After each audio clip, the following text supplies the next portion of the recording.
Hello, my name is Lia Rahmawati, and today I would like to talk about Tylenol murders that exist in 1982. So, Johnson & Johnson faced a crisis with Tylenol capsules laced with cyanide and causing deaths.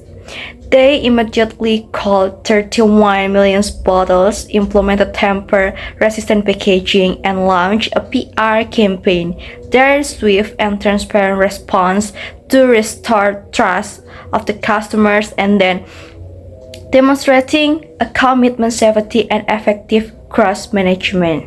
Without any further ado, let's get started with the first questions. What might have been the consequences if Johnson & Johnson had decided to tough out the first reports of Tylenol-related deaths and not recall the product?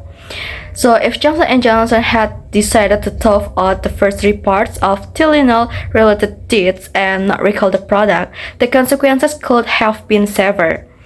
And the company may have faced a public backlash and then loss of consumer trust and potential legal action.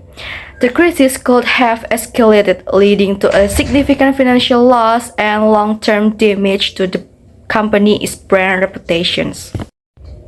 Second question, what other public relations options did Johnson & Johnson have in responding to the first round of Tylenol murders? So, in addition to the recall, Johnson & Johnson could have considered the other public relations options such as first, offering a free replacement product or refund a new product to the customers. Second, conducting a thorough investigations to identify the cause, the tampering, and sharing the results to the public. Third, implementing stricter safety measures and increased quality control checks to the production process.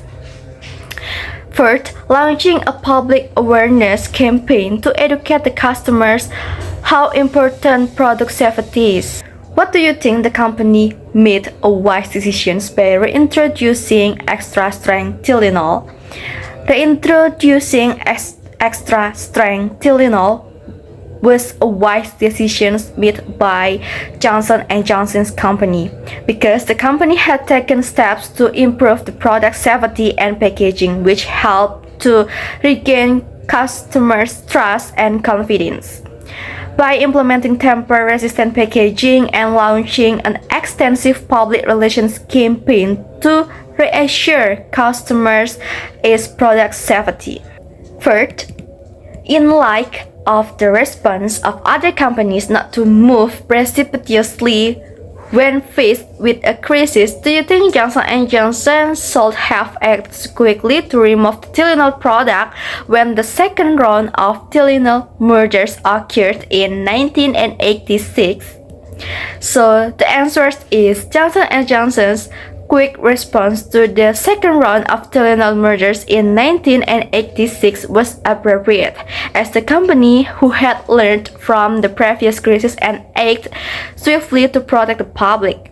Some might argue that Johnson & Johnson acted quickly to remove Tylenol product from the market during the second round of Tylenol murders in 1986, and compared to the other companies that may have been more cautious in responding to crises, Johnson & Johnson swift the actions could be seen as a overreactions, but given the severity and public concern surrounding the Tylenol murders, the company likely felt compelled to prioritize consumer safety and take the decisive actions.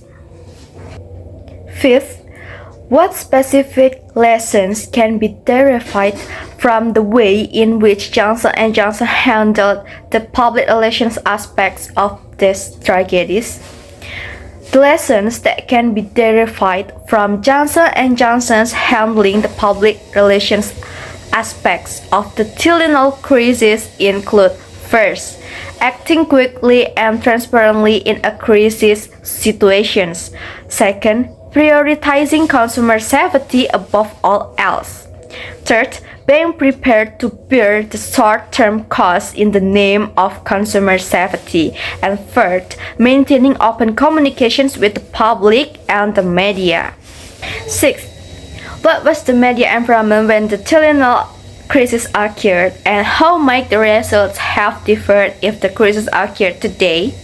So the media environment when the Tylenol crisis occurred was different from today.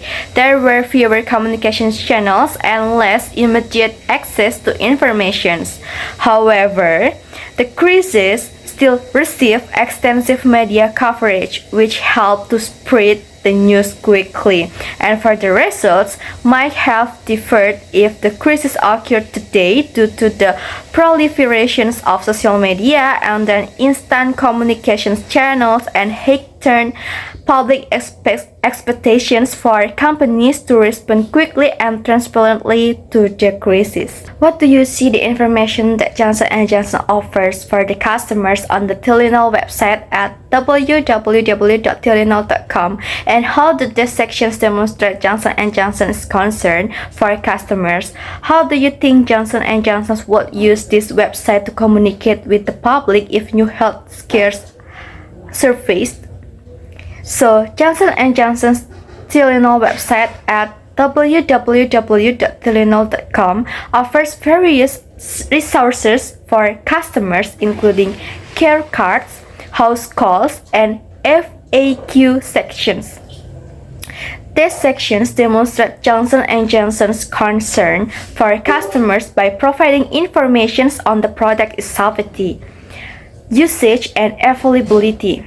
If new health scares surface, Johnson & Johnson would likely to use this website to communicate with the public by updating these sites as well as through press releases and media statements.